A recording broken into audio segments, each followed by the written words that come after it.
আগামীকাল শনিবার আমাদের এখানে কিন্তু ঠান্ডা উপোস, মানে শীতলা মায়ের পুজো। এবার সবাই তো জানো ঠান্ডা উপোস মানেই আগের দিন রান্নাবান্না করে রেখে দিতে হয়, পুজোর দিন পান্তা খেতে হয়। তো রাতের রান্না তোড়জোড় এখন থেকেই টুকটাক জোগাড় করে রেখে দিচ্ছি। এখন সময় 12:15 মতো বাজে, 12:15 12:30 মতো হবে। আগামীকালের জন্য মানে মটর ডালের বড়া হবে। এবার মটর ডাল ভিজতে তো টাইম লাগে, ওই জন্য এখন থেকে ভিজিয়ে রেখে দিলাম। বেশ ভালোই লাগবে বলো, জল ঢালা ভাতের সঙ্গে এরকম ডালের বড়া ঠড়া দিয়ে বেশ ভালোই লাগে। আর এইদিকে দেখো রান্না ঘর একদম নিট অ্যান্ড ক্লিন দেখছো, বাসন মাজা দেখছো, এটা কিন্তু আমার বড় করে দিয়েছে। মানে আমার ঘুমের সুযোগ নেই, ও সব কাজ করে দিয়েছে, যেটা তোমরা গতকালের ব্লগে দেখেইছো। ও কাজে চলে যাওয়ার পরেই টুকটাক কিছু কাচাকুচি ছিল, সেগুলো আমি করে নিলাম। মানে ওর একটা প্যান্ট ছিল, গেঞ্জি ছিল, হাফ প্যান্ট, আর এই যে ব্যাগটা দেখছো এটা ও আমাকে কিনে দিয়েছিল হাতিবাগান দিয়ে। এই ব্যাগটা একটু ধুয়ে দিলাম, নতুন ব্যাগটা ধুয়ে দিলাম, কারণ কি বলতো হাতিবাগানের রাস্তায় ঢেলে বিক্রি করছিল তো ধুলো ধুলো মতো হয়ে গেছিলো। ও আমাকে বলেছিল যে অনেকটাই ধুলো ধুলো ছিল, আমি মুছে এনেছি, তো যাই হোক ব্যবহার করার আগে একবার কেচে দিও। এবার হচ্ছে খেতে বসে গেছি, দেখতে পাচ্ছ। আজকে দুপুরের মেনুটা তোমাদের একবার বলে দিই। আজকে দুপুরের মেনু হচ্ছে নিরামিষ সোয়াবিন আলুর তরকারি। আর নিরামিষ রান্নার স্বাদ কী যে ভালো হয়, মানে মশলা দিয়েছিলাম জিরে, ধনে, আদা আর গোটা গরম মশলা সব একসঙ্গে বেটে রান্না হয়েছিল। সেই অনুষ্ঠান বাড়ির মতন স্বাদ বেরোচ্ছে, গন্ধ বেরোচ্ছে। সোয়াবিন আলুর তরকারি হয়েছিল, আর হয়েছে উচ্ছে আলু ভাজা। হ্যাঁ, আজকে আকাশটা একদম ঘন মেরে আছে, একটা গাছে পাঠানো হচ্ছে না, মেঘলা হয়ে আছে।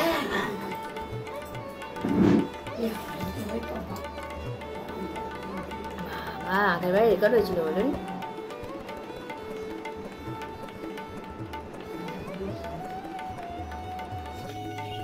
Good evening. এখন সময় সন্ধ্যে 6:30 বাজে, আর সেরকমভাবে ফ্রেশ হয়নি, দেখে বুঝতেই পারছো। এখন হচ্ছে টিফিনের ব্যবস্থা করছি। সন্ধ্যেবেলায় বর মশাই এসে খাবে, মা আছে, শাশুড়ি মা, সবাই মিলেই খাবো, শুধু বর শাশুড়ি নয়, আমারও খাওয়া হবে। এখন বানাচ্ছি হচ্ছে উপমা, মানে ঝাল সুজি যেটাকে বলে সবাই।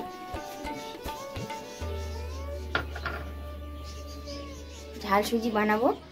গাজর কাটতে গিয়ে আঙুল কেটে গেছে, মানে ছুরির ডগাটা এতটাই সরু গিয়ে এরকম ঢুকে গেছে, কত রক্ত বেরোলো।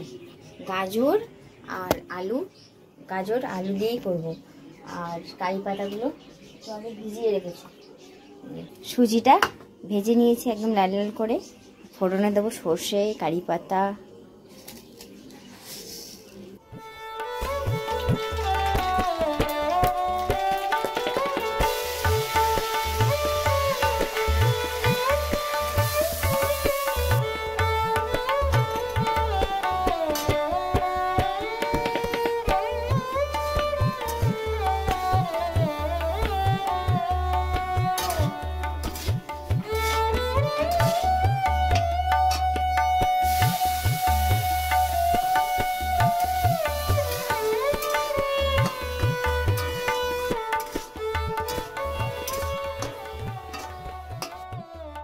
আমার সুজি কিন্তু হয়ে গেছে, দেখো একদম ঝরঝরের মতো হয়েছে, ডালা পাকিয়ে নেই। যেইগুলো ডালা ডালা দেখছো ওগুলো আসলে আলু, তো একদম পারফেক্ট টাইমে হয়েছে। মানে আমার সুজিটাও হয়েছে আর বড়মশাইও এসে গেছে। আর ওই যে বড়মশাই আসার সঙ্গে সঙ্গে জানো এই সাঙ্গপাঙ্গগুলোও চলে আসে পেছন পেছন। কি এনেছো গো আবার?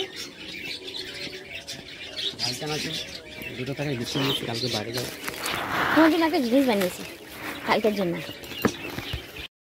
আগামীকালের জন্য রান্না শুরু করে দিয়েছি। প্রেসার কুকারে আলু সিদ্ধ করে নামিয়ে রেখে দিলাম, আর ডাল বাটাটাও হয়ে গেছে। ডাল বাটার সময় আদা দিয়ে বেটেছিলাম, আর সামান্য একটু চালের গুঁড়ি দিয়েছিলাম, আর কাঁচা লঙ্কাটা ওপর দিয়ে কেটে দিয়েছি যাতে মুখে পড়লে ভালো লাগে। আর ডালটা না কি বলতো খুব মিহি করে কিন্তু বাটিনি, একটু ডাল ডাল মতো রেখেছি, মুখে পড়লে দেখবে বেশ ভালো লাগে। আর আজকে রাতে খাওয়ার জন্য রুটি করছি, মানে একদিকে ডালের বড়াটা বসিয়ে দিয়েছি আর একদিকে রুটি করছি। এবার আর তরকারি ঝামেলাটা সত্যি বলতে নেই, কেন বলো তো সয়াবিন আলুর তরকারিটা না অনেকটা ছিল, তো ওটা দিয়ে সবার হয়ে যাবে মোটামুটি। আর সুজির যে উপমাটা করেছিলাম ঝাল সুজি, সেটা অল্প অল্প করে সবাই খেলাম, মানে আমি, মা আরও, আর বেশিরভাগটা ওর জন্য রেখে দিলাম, কারণ আগামীকাল ও আবারও সেই সকাল সকাল ডিউটি বেরিয়ে যাবে। এবার আগামীকাল যেহেতু টোটালি গ্যাস বন্ধ, কিছু করার উপায় নেই, ওই জন্য আজকে থেকেই ঝাল সুজিটা করে রেখে দিলাম, কালকে ও টিফিনে নিয়ে চলে যাবে।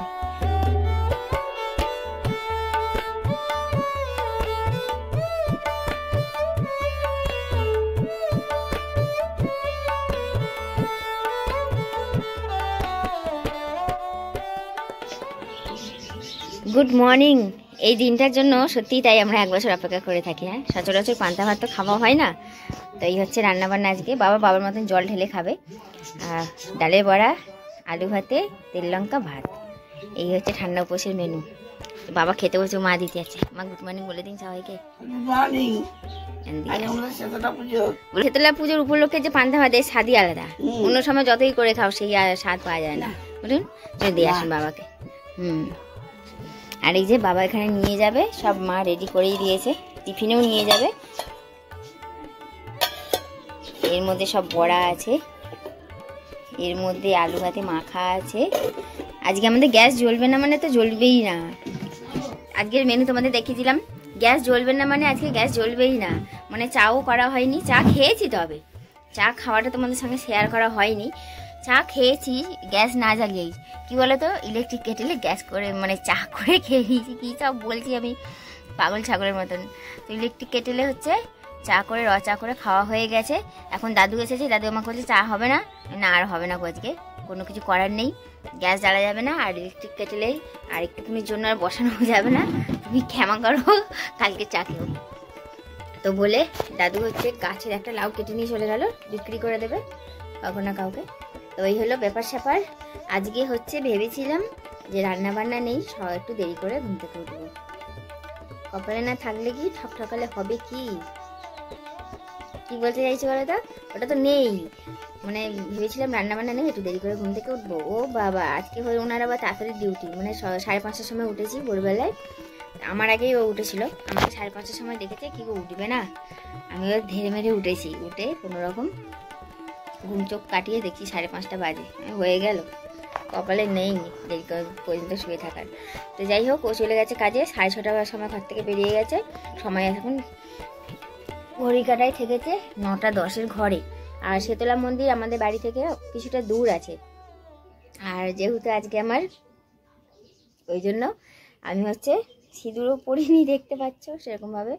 আর মন্দিরও তোমাদের সঙ্গে কোনো ভিডিও শেয়ার করতে পারবো না, কারণ আমি যাবই না, বেরোবই না। আর বাবা যাবে কাজে, যাওয়ার সময় পুজো দিয়ে চলে যাবে। এই হচ্ছে ব্যাপার স্যাপার। ওই জন্য তোমাদের শীতলা পুজোর কোনো কিছু শেয়ার করতে পারলাম না, সরি। সকালে টিফিন এই যে দই চিড়ে, সরি দই চিড়ে নয়, চিড়ে আর চিনি দিয়ে জল দিয়ে পাতলা করে গুলে খাবো। ভাই গেছিলো জল আনতে, ভাইকে যে বলবো একটু দই আনো, ভুলেই গেছিলাম। দই দিয়ে চিড়ে দিয়ে খেতে কত ভালো হতো। মাও খাচ্ছে আমার মতন করেই। মা একটু সবে ছাতু নিয়েছে, আমি একটু ছাতু নিয়ে নিই। একদম রোজকারের ওই একই রুটি রুটি রুটি রুটি ভালো লাগছিল না। তো আজকে সত্যি একটু ডিফারেন্ট, ভালোই লাগছে, ভালো লাগছে। তবে দই চিড়ে খেলে একটু বেশি ভালো লাগতো। আনাতেই ভুলে গেলাম, আসলে আমাদের বাড়ির কাছাকাছি দোকান নেই, তো ওই জন্য এখন ইচ্ছা করলেও উপায় নেই। ভাই গেছিল জল আনতে, তখন যদি ভাইকে বলতাম ভাই এনে দিতে পারত।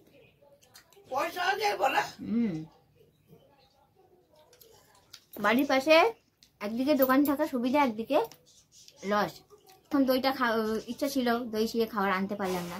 আর পাশে যদি দোকান থাকতো আমার কাছে, ওই 1 টাকা 2 টাকা 5 টাকা দিয়ে জমাই, সেইগুলো ঘরে থাকতো না, ভাড়ে থাকতো না, দোকানে চলে যেত। আমার বর যাই দেয় সেটা আমি জমিয়ে রাখতে পারছি। পাশে দোকান থাকলে তুমি একটু নিমকি কিনে এনে খাই, একটু লজেন কিনে এনে খাই, এরকম হতো কি হতো না বলো?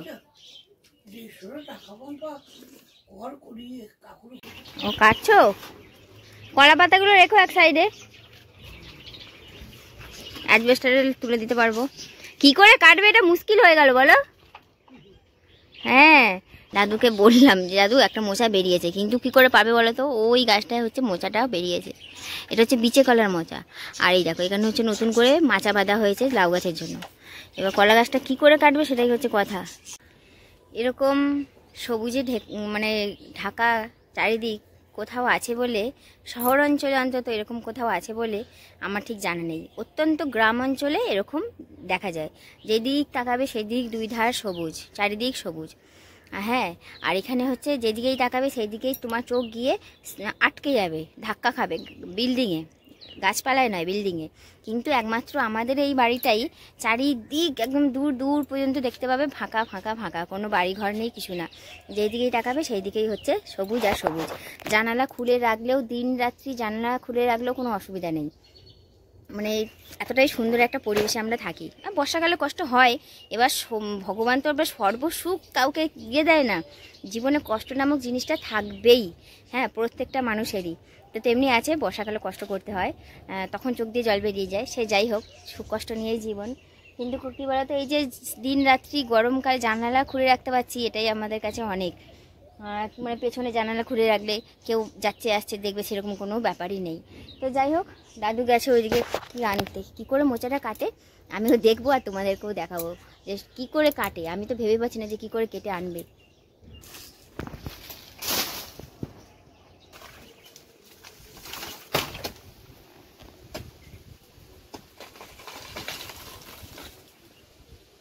বুদ্ধি দেখেছো, পুরোটা কাটলো না, মানে অর্ধেকটা কেটে নিয়েছে, এবার মোচাটা ওখান থেকে কেটে নেবে।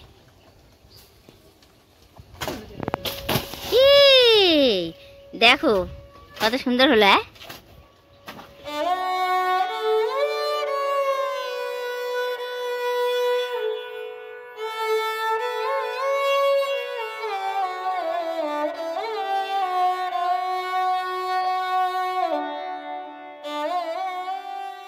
লাস্ট পাতে কিন্তু চানাচুর নিয়েছি, এটা তোমাদের দেখানো হয়নি। এটা নালে কি আর পান্তা ভাত জমে? এমনি যতটা ভাত খাই তার থেকে কিন্তু অনেক বেশি নিয়েছি। আর কি যে ভালো লাগছে, ভালো লাগছে মা? মাগল খেয়ে দেখলো, আর মা বাটিতেই নিয়ে নিয়েছে।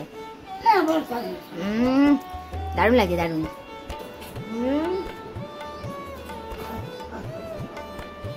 কি ভালো লাগছে,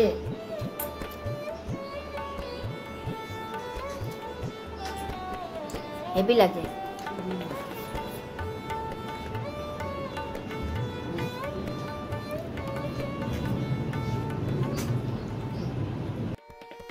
দুপুরবেলা তো তৃপ্তি সহকারে জল ঢালা পান্তা ভাত খেয়ে নিলাম।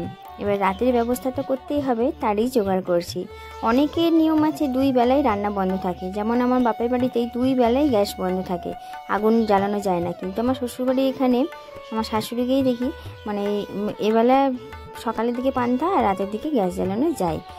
তো যাই হোক, রুটি করছি আর করছি আলু ভাজা। আর বরকে বলেছি বোঁদে আনতে, বোঁদে দিয়ে আলু ভাজা দিয়ে, আর একটু ভাবছি আলু চচ্চড়িও লাস্টের দিকে করে নেব। জিরে ফোড়ন দিয়ে, কাঁচা লঙ্কা শুকনো লঙ্কা ফোড়ন দিয়ে আলু ভাজা বসিয়ে দিয়েছি, আর পাশে রুটিও করে নিচ্ছি। আর কি বলতো, এত মশার জ্বালা আর সহ্য হচ্ছে না, অতিরিক্ত মশা আমাদের ঘরে, ভালো লাগে না। মানে দিনে দুপুরে রাতে সব সময় মশা, কোনো একটা সময় নেই যে মশা নেই। তো চলো যাই হোক, রুটিটা করে ফেলি। সময় হচ্ছে 7:30, বাইরে বেশ ভালো হাওয়া দিচ্ছে।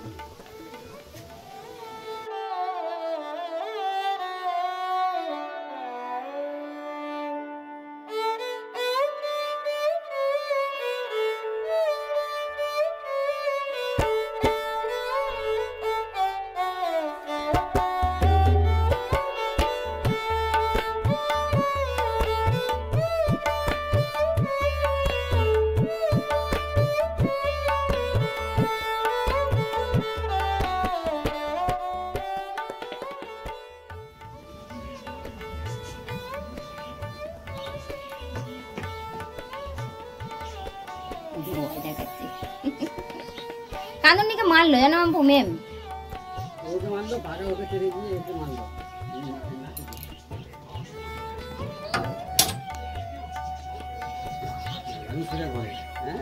দেখো দরজা খুললেই ও আগে ঘরে, আর কাউকে চেনে না, সোজা ঘরে ঢুকে যাবে।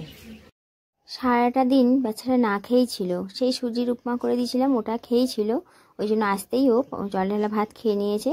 তো রান্নাটা দেখিয়ে দিলাম, আলু ভাজা, হাঁড়িতে আছে রুটি, আর আসার সময় বোঁদে এনেছিল, ওই যে কালো প্যাকেটে করে আছে। আর এই সামান্য একটু করেছি আলুর চচ্চড়ি, মানে যেটা বলে সাদা আলু চচ্চড়ি, কিন্তু সামান্য একটু হলুদ দিয়েছি। এই হলো আজকে রাতের খাবারের জোগাড়। তো চলো বন্ধুরা, আজকে ব্লগটা তাহলে এখানেই শেষ করে দিলাম। সবাই খুব ভালো থেকো, সুস্থ থেকো। আগামীকাল দেখা হবে আরও একটা নতুন ব্লগের সঙ্গে। ততক্ষণের জন্য টাটা, ভালো থেকো সবাই।